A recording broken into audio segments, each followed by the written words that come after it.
know that most of the execs are thinking these are teen boys in the basement eating pizza, drinking Monster Energy drink, and playing RPG games. That myth died in the 2010s.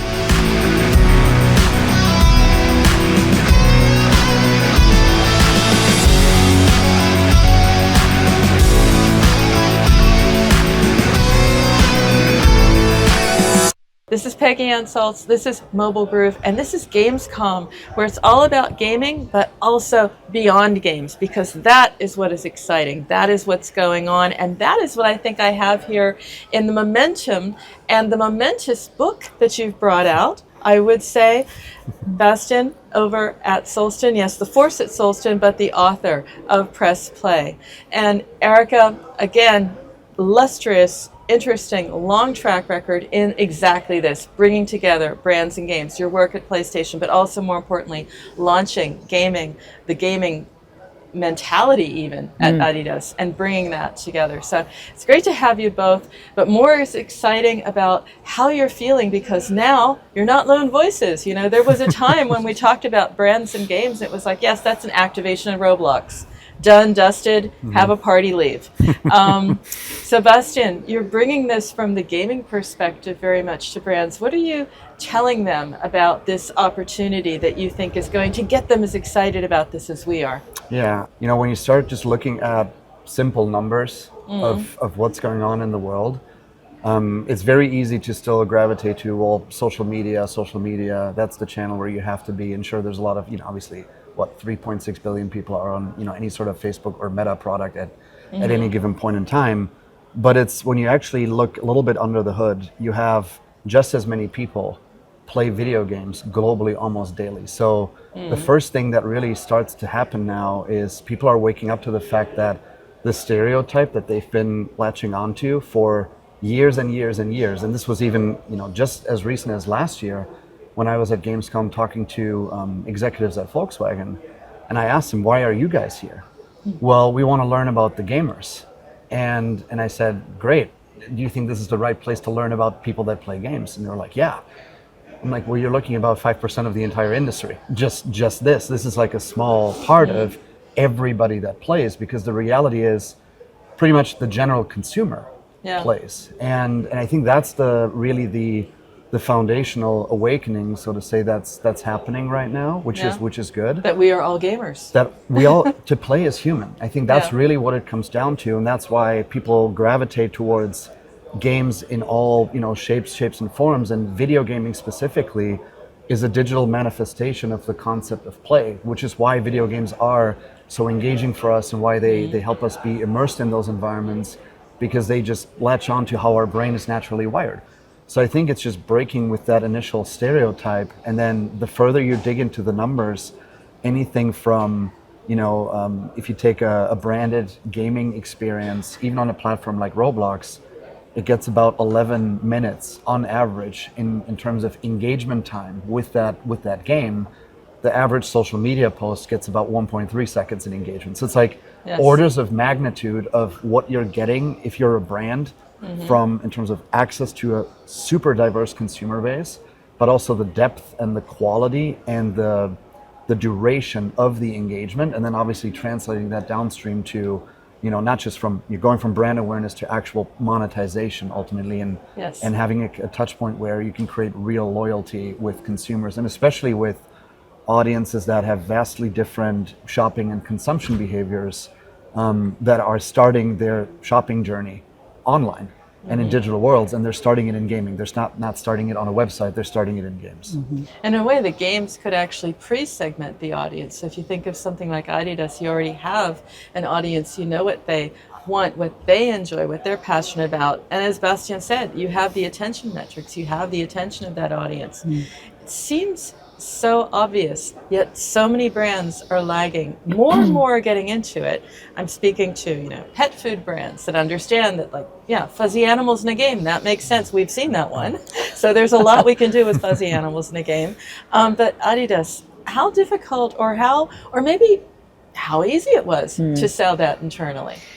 I think it was important educate the boardroom on the evolution that gaming has gone through and what opportunity it was for specifically a brand who owns IP, like the Three Stripes brand does when it comes to jerseys. It has athletes that it sponsors and teams. It has iconic footwear franchises like Superstar, and of course the tracksuit. We had really looked at gaming mostly as like, what's a metaphor for how the brand currently shows up in the real world? And so how do we then make sure that we just duplicate that in a virtual world? That was our like baseline. And they did that even before I showed up. Okay. And I'd say a lot of brands typically start there. And so what that basically looks like is if we sponsor an athlete or a team in the real world, we're going to put the logo rights on them in the virtual world. But to me, that was just table stakes. The next opportunity was, and I think most brands look at this, is like, how do we get in as a marketing activation to start to win attention, start to show up in those spaces and be a brand that is interactive with the consumers where they're playing. And so we were seeing things like Vans World and Nike Land show up in Roblox, building these more immersive playable worlds. But our brand wasn't ready to show up. We first wanted to start and understand what's going on in culture. And how do we show up and add value? And I think that's a first principle that every brands need to start with, is getting underneath, like psychographically and emotively, why are people playing games? And what are the types of games they're playing? And specifically, who is the generation you want to connect with? And then how can you add value to their playing experiences?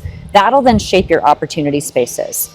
But for a brand like Adidas, you know, the dollars that we spend in marketing, they need to have an ROI effect. And this is another leap that I think gaming has to go through, is stop talking about reach. You need to show up with measurement and attribution and talk about ROI in a way that not only is talking about top line growth, bottom line growth matters.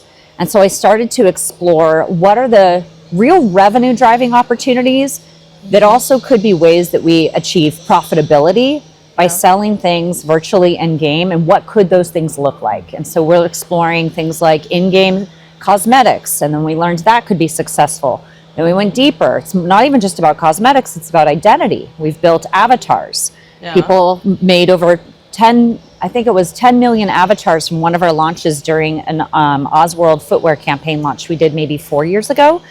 Then we went deeper, and we've since then even built NFT avatars, and we've distributed those on blockchain, and people are now taking those as their identity representation across interactive gaming worlds. We've since then built, you know, a 24/7 store that's live on Roblox. That's the only 24/7 store you can interact with by the brand. But like, it's not just a place to shop, it's a place to play. Niche communities are found online in much easier ways than it is in the offline world. And so I think this blurring of the line is now showing people that you can have a higher customer lifetime value if you're not only merchandising people in the real world, but also helping them to merchandise their virtual lives. And this isn't just for brands with IP like Adidas. I mean, food and fintech, QSR, beverage, like you really, cosmetics, all brands should really figure out how they can get in this space, and we can help. You have a fully formed strategy, and you knew from the beginning. That's why you are a pioneer in what you're doing. But Bastian, you're talking to brands that you're starting out, and they're saying, want to be in games, you know, and that's what they think. It's like when we were in mobile, right? We want to have an app. That's our strategy. It's like an app is not a strategy. Gaming per se is not a strategy. What are you telling them to help them understand and build that strategy? She has a fully formed one, and she's going, you know, this is going to be massive just to watch this development. Yeah, and that's a big part why I wanted to talk to Erica for the book, and why I interviewed her, because there's a lot of wisdom that's coming through, and then a lot of experience that, you know, everyone can learn from. And I think you just touched on a really important point, because it cuts across so many different industries, and within that, so many different types of companies and organizations, and every organization to an extent is different. So what's right for one company is not going to be right for the other company. How you get it, how you get your boardroom on board, you know, the internal politics of it, the dynamics, available budgets, risk appetite, what the brand actually stands for, and so on and so forth. So to an extent, it's always going to be, what is the right strategy for us as a company? So rather than jumping to conclusions, it's really important to invest in the upfront work, in that foundational understanding. Who are we? Who are we actually trying to get in front of? What are the needs and the drivers and the desires and the psychographics, as you said, of the audiences that we're trying to engage? Make that meet, and have that be the baseline to go, okay, now we know what we want to communicate, what notes we want to hit, what messages we want to get across, and then we can start to talk about, well, what is the best manifestation of starting that? And once you have that, there's obviously different ways of going into gaming, and in the book I lay out, really simply 4, pathways, so to speak, 4 strategic options. And you can slice and dice them in any shape or form you want. Companies like Adidas have done all 4 of them, so you're not limited to one. You excel at all of them. But from a pure risk reward, if you want to learn quickly, dabble, iterate, but not take on a huge financial risk, the most starting point, or the biggest starting point for most companies, is the example that you actually gave, what Henkel, for example, did. You pick an existing game that already exists, where you can ensure that there's a strong overlap with my brand's audience and the people that I want to reach, and the audience that this game already has, because there's an established audience that plays that game. If that fits there, it's typically a good starting point to start to integrate with what's already there, if it fits the foundation that we've just talked about, because it's a much lower lift. You don't have to worry about attracting an audience to a brand new thing. You don't have to go through the hoops of building a gaming experience from scratch, because let's be really honest, making games is hard. It's not straightforward. It has nothing to do with your your average software development life cycle that most companies are used to. It's a different animal. So this typically is a good jump off point. But it doesn't have to be the knee-jerk reaction, well, we're just going to do that. It really depends on who are you, who you're trying to reach, and what ultimately do you want out of this journey too. Every day when you're trying to build a new strategy and bring something to market internally, you come up a lot of different barriers, but most of those barriers are mindset. And so it's really important, I find, first to understand what are the blockers. Like psychologically, there were people in the organization who were really loud that this is a sports brand and esports is not sports. Okay, so that's a blocker. So we needed to understand, why is that so? And also I found that it was very few people with a negative understanding of the space, or like myths that were forming their opinions, that then prevented the company from exploiting this opportunity that could get us into something so much bigger. So understand the behavior and understand how this is influencing retail or influencing people that are shopping your category. Knowing that 96% of consumers who've bought something in the last 6 months, just bought something, have played video games. So these are people in the funnel looking and shopping with discretionary income. Know that most of the execs are thinking these are teen boys in the basement eating pizza, drinking Monster Energy drink, and playing RPG games. That myth died in the 2010s. Let them know their average age is 37. These are women with money. These are millennials raising kids. A lot of people think gaming, and I ran into this a decade ago, like a CEO of one of the most important QSR brands in America had said, I think that gaming is influencing bad behaviors at schools. And so we had to get into that and really actually take a look at Jane McGonigal's book, which is called Reality is Broken. There's chapter 3 and 4, I think, of her that speaks a lot about how gaming helps us to tap into our greatest selves. And so if you stop to just listen to the mainstream media's negative view on it, and you unearth what real gamers feel when they're experiencing gaming, and you get deeper into that psychology, that's when you will unlock the well of opportunity. And I find that you have to become that in-house subject matter expert. And then books like Press Play help, because you need to indoctrinate legal, finance, marketing, product, business development. So this is not one department's opportunity. This should be the business-wide opportunity. And I think to be effective, I truly had to bring everyone in an organization. And Adidas is huge, and it is matrixed, and it took a long time, but I still think we went super fast because we were equipped with the right understanding of who we are, how our brand values and what we believe translate into immersive entertainment, what could be the lanes we play in gaming, what are the lanes we're not going to touch. We talked about risk appetite, where we're not going to be playing with games that are going to be showing blood, that's table stakes. What would be the type of ROI you could see from this type of work? But then also letting people know we might not always make it right. There might be mess ups, and there will be Well, there are learnings. mess ups in the real world too. 100%. So you have to be We're living in a patient. state of crisis all the time. Crisis comms is like everyday life. So I think the boardroom will get that, but like just be an incredible ambassador first. Yeah. Know your stuff, and then also constantly communicate what you're doing and what you've learned. And I think that they will really appreciate that. But like, tell your partners also, brand side and partner side, what your goals are up front. Do not disclose those. You know, do not try to be like acting like this is my KPIs are not shared KPIs. You need to be honest with that. And we were in opening conversations with publishers and developers. These are our goals. This is what we can do. This is what's not to expect from us. And we started a mutual understanding with a lot of brands. And that's how we turned it from, like I said, just very hygiene logo placement to having lasting, evergreen, multi-activations Having a world. and world building. And world building. And that's part of what you want to do and engage as a brand. And I mean, it shouldn't be so hard to sell someone on a shop that's open 24 hours and can be selling while they're sleeping. What about being honest about those KPIs? Because I'm, again, talking with brands who are getting excited about this, latecomers, and you want to say, how much patience do you need to have? Because they're like, yeah, we want to do this. And then we'll see, you know, Q1 will just like be off the charts. It's like, not really. So let's talk about that patience and that realism of what you need to bring in the way of patience, realism, and also the KPIs that are non-negotiable. To at least start. I mean, first off, I would talk to your departments to understand what are their goals and make sure you have that compiled. And not everybody's going to have the same goals, but you need to come up with shared objectives as a group of what you're trying to achieve here. And then know your worth, know like what you can bring to the table to these gaming developers, these publishers. Already have played the games, already know what's going on in their worlds, and have an idea or a metaphor for how you can show up and add value to their spaces and places. And I think that conversation helps, because when you walk in the room and you're like, here's what we can do, here's how we want to help you guys build your brand, deepen your customer engagement, help you drive in-game microtransactions, help you guys also become relevant in the real world.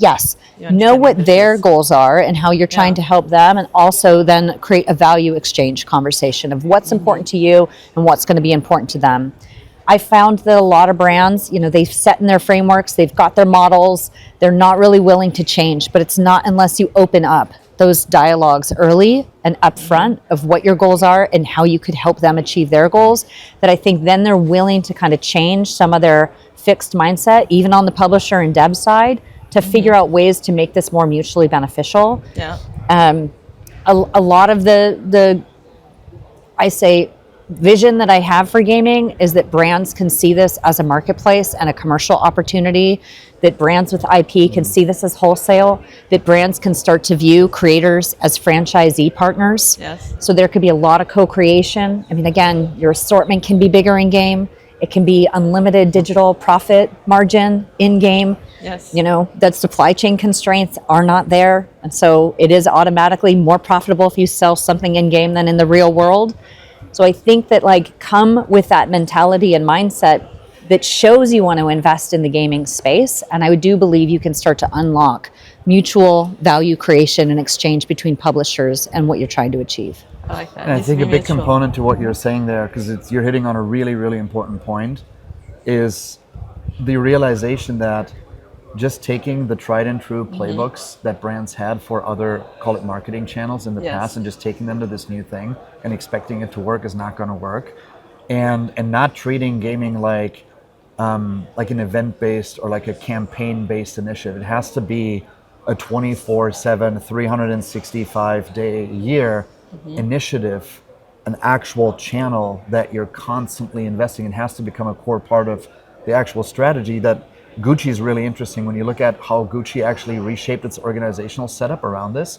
They have dedicated teams internally. They have a team for Instagram, they have a team for TikTok, they have a team for Meta, and they have a team for Roblox, and they have a team for Fortnite. And it's like every gaming environment that they're consciously actively involved in, they're treating that as its own dedicated channel with the same weight, similar budgets, same attention, its own strategy. next to TikTok and next to Instagram. So there's teams that are actually like walking the talk on this too. Erica, in that respect, I mean, I'm loving this interview because you are a force. You obviously knew what you were focused on, and then it was a matter of getting everyone to share that vision. I mean, how did you keep the motivation for yourself? Because it's almost like being, you know, a change champion. Yeah. I mean, that is true, and it can be exhausting. But I think one of the things I did early on was identify people who also had a passion for the space.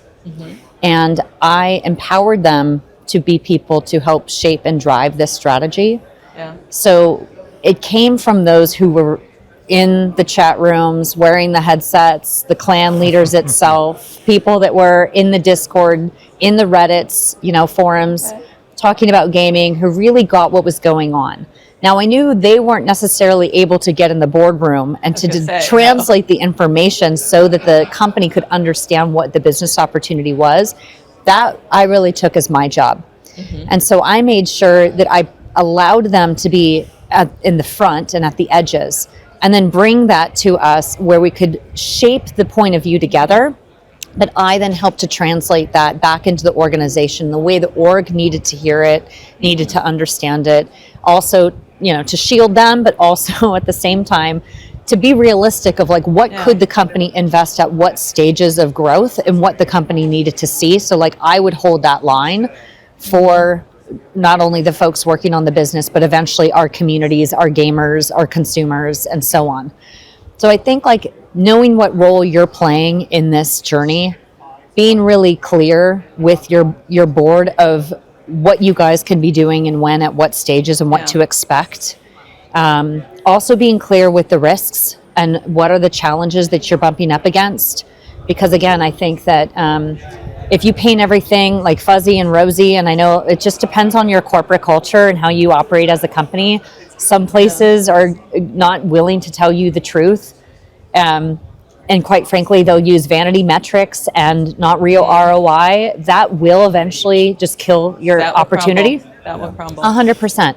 Because if you're not able to measure it in Salesforce, or it's not being captured by your SAP systems, and it's not going to show up in the finance department, like it doesn't matter. It's going to be a short-term vanity metric in the marketing department. So we have high engagement, whatever that translates into. 100%. So go deeper, you know, bring the finance team on board, really understand the legal parameters with the legal team that you need to get around in order to activate. It is possible. I will say, like, the brand Adidas went from having no presence in, I would say very low presence in digital, to having the most successful streetwear drop of all time, which was a Web3 NFT drop, to having a custodial wallet, to be able to operate a brand and a business in cryptocurrency, and now also went from having no real marketing gaming presence at all to having a global P&L, and that's been operating for a few years now. So there are brands that have come before you. You can use those as case studies. There are executives who've been at these brands in the forefront. You can tap us. We can connect with you and help advise and help coach. Tell you real war stories from the inside. But I will say leading change in organizations is just something that I innately have been able to figure out. And it is storytelling. But like I said, know your story. You have to build your story first. Great segue, because that's exactly it. We need the case studies. I was telling people about their book, and they're like, oh, this is great. I have to get it. I have to show that to my colleagues, because that was it. They were waiting for case studies, for viable examples. Did you have that in mind, Bastian, when you embarked on your own project? Was like, you know what, if no one's going to believe it until I capture it. Yeah. Is that what it was? It's and it's not, you know, you could sit down and, you know, tell all the great like strategic, philosophical, conceptual stories, and it's going to resonate with some people, but what makes it palpable is to go, here's Adidas and here's Erica's story with Adidas. Here's, because it makes it really tangible and relatable. Because people, you know, everyone has, you know, I've worn Adidas clothing, I have Adidas shoes, like it's been a brand that's been a part of my life, and a lot of the other brands that are in the book to a certain extent too. So, and everyone has a different connection to those examples, from we consume the products, maybe some of us have worked there or a competitor. So it makes it immediately relatable and palpable. And I think that's the important part, because if you just, with these things, if you just stay at a conceptual, strategic level, it's hard for people to wrap their head around. Because then it's like, okay, well, so what? And how do I do that? Well, let me tell you how to do that. Let me tell you a story. And I think that was really important for me in this book, in bringing out all these different stories and shining a light on the great work that not I have done, that others have done. Yeah. That people like Erica have done. Jonathan Knight at the New York Times is an incredible example. Like, he spent his whole career in gaming. He led product at Zynga, and then he moved over to the NYT and started with Crossword. Yeah, Crosswords, yes. And just this week, they announced Pipes, which is, get this, their 10th mobile game. The New York Times now has published 10 mobile games. Yes. And the NYT Games subscription, as part of the overall big digital subscription, is the #1 driver of the overall digital revenue for the Times. Cool. In an industry Wow. that's, excuse my French, is going into the gutter. Yes. And is the only publishing house, traditional publishing house, that's doing this. Everyone else When is everyone's doing doing this. Great. And it is the shift to digital, and the shift to digital is being empowered through games. A lot of the subscriber growth that they're seeing, you know, when people then start to upsell to other parts of the subscription, how they engage with news content, the folks that come in through games and that play games read more news, read the other outlets that they have, and ultimately subscribe to the bigger subscription package. They're way more valuable users if they come in through the gaming product. So, but it's there's so many different Yes. stories, and there's so many different people behind these stories, and that was really important for me, is to let these stories come to life in as much detail, with as much color as possible, to bring out the distinct nuances, because there's so much richness in Erica's story and Erica's journey and her background and the work that you've done at Adidas, and obviously before at all the other companies that we're at. And then there's different aspects about the New York Times journey. There's even different aspects around, because Puma is featured too. And even if you just look at the stories and the journeys of Adidas next to Puma, which, fun fact, the headquarters are separated. It's exactly 6 kilometers. If you look it up on Google Maps, it's literally just 6 kilometers. And there's some overlapping stuff, and you know how it manifested, but the journey, how they got there, was completely different. And it should be. And it should be. That's exactly Because the it's point. about that company, that value, That's exactly it. So there was never a question for me when I got to this journey, because what was the impetus for writing this book in the first place was a conversation with a brand. It was a conversation with the global marketing team at Danone, who wanted to talk about their digital strategy and said, we're going to sponsor an esports team. And I asked them, that's fantastic, what else are you guys doing? No, just And the name. I got some puzzled looks, and then I got a question back, which was, what do you mean, what else are we doing? And that's to the question that you asked earlier. The whole conversation flipped to, well, let's explore and let's talk about and let's educate. options. What is this space that you're even looking at? What is actually the opportunity that we're talking about? And those are smart people. Danone's an incredibly well-run company. And that was the kind of the impetus, and both the realization that I had at the same time. If they're struggling with that, well, how many others are struggling with this? Yeah. And then to go through, okay, well, what's going to make it relatable and palpable? You have to bring other examples to life that exemplify the strategies and the concepts and, you know, the data that makes this an incredible opportunity. And you do a wonderful job of capturing your story. I mean, it's almost like you have to write a book now, Erica. You were just inspiring me. I was like, okay, how do we help the You're water about- people sell more water? Yeah. But like, you need to you need to know your brand, and I think it does start at a brand level, which is why I want to say I've probably been successful, is because I am a brand strategist. If you peel all the layers of my onion, that's like really where I start to do the work for brand.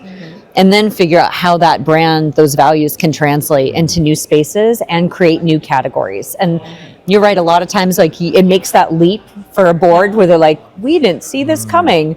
Yeah. But like, again, that's where you have to help them understand the story and the journey and what the opportunity is. And you have to execute. That's the other thing. You have to execute. That's the book right there. And then connecting with the innovation at the fringe. That's exciting. Yeah, for and sure. Bringing that into the center. Probably there were moments that they thought you were the strange one. They probably still do. But look, I think they're also very grateful for, you know what I mean? We've been able to do some great work. The numbers don't lie. The wins on the board. Looking back to be able to put together what was in the book, I launched the PlayStation 4 and thinking that was 12 years ago. Mm-hmm. And now I've probably launched one of the first ever global gaming business units at a brand. Yeah. And that's only a few years ago. So it takes time. And I think one of the things too is I like to go fast, but you can't underestimate how important it is to bring everybody on that journey. Especially you got to think long term, but you got to execute every single quarter. Mm-hmm. One of the biggest pieces of advice, I think it would be two things. There's a lot more in the book, obviously, but if I really had to narrow it down to just two that I think are paramount in addition to this, if this is, as a company, your absolute first endeavor going into this, don't go at it alone. Do it with a partner. 100%. Either if it's just for the first part and you want support through how do we build the strategy to that, reach out to Erica, reach out to me. There's other people there. Yeah. If it's about you want to build your first gaming experience, please don't go out and hire 10 developers immediately and do it yourself. And the other component, and you touched upon this, which reminded me of a conversation I had with an executive team a couple of weeks ago. It's a super old school traditional bank up in the Nordics, because they asked me how to get going too and how to synthesize this internally. And I said, recruit the willing and the curious. Yeah, 100%. It's because that is way more important than, but it's this title and this person has to be involved, and the knee-jerk reaction is it has to live within marketing. It doesn't have to live within marketing. It's multifunctional, as you said. But more importantly, how this is going to get traction through the willing and the curious, because they're going to do the work because they're innately passionate about it. So there's going to be a gravitational pull towards getting this right. Yeah. And that's going to give it the flavor, the feel, the gravitas, the data, the clarity, and the punch that you need. And then if you have a person internally like Erica that can polish it and put it all together and synthesize it so that it's executive proof and executive ready, those are the pieces. But I think don't go it alone. Recruit the willing and the curious. I think those are two absolute must-haves. One of the most exciting about your work is exactly that, tapping the fringe, connecting and translating it, making it corporate ready. What would be a piece of advice to leave with to do that? Yeah, okay. So you're not going to start with, we need a gaming strategy. Step one, you're going to start with, here is the customer we're trying to win. Mm-hmm. And here is how they're showing up in their virtual lives. Here's where they're playing, spending money, spending time. Here's what they're doing. Here's how we can be discovered in and around, their playing lives. Here's what the opportunity spaces could be for our brand. And maybe it will start as a marketing activation. Maybe it will start as product placement. I used to cringe when I saw brands only open a virtual store. I was like, that's not cool. But I also understood everybody needs to start somewhere. Yeah. But eventually you need to make the steps where you get closer to what the boardroom is talking about. Because quite frankly, they're mostly talking about the financials. They're trying to figure out how they're going to make quarterly results for their presentation to Wall Street and analyst meetings. And just know if that's your organization's dialogue in the boardroom, that's how it has to be presented. Yeah. So just like people used to say, we need to have a TikTok strategy. Don't start there. Start with who is our customer? What are we trying to do? And exactly, then show them there's this opportunity space, but also know your stuff. You need to have done an audit and understand how you are showing up in gaming right now. Yeah. If you're not there, that's a problem. Don't try to present a new one. Ground it in their strategy. So read your corporate strategy, read what your CEO is saying, understand what your financial analyst team is trying to create for the next 6 to 12 months, and ground your narrative in their objectives. Mm-hmm. Well, it's fantastic to have two trailblazers, a trailblazing topic. Just leave me with a very quick summary. What is next for the two of you?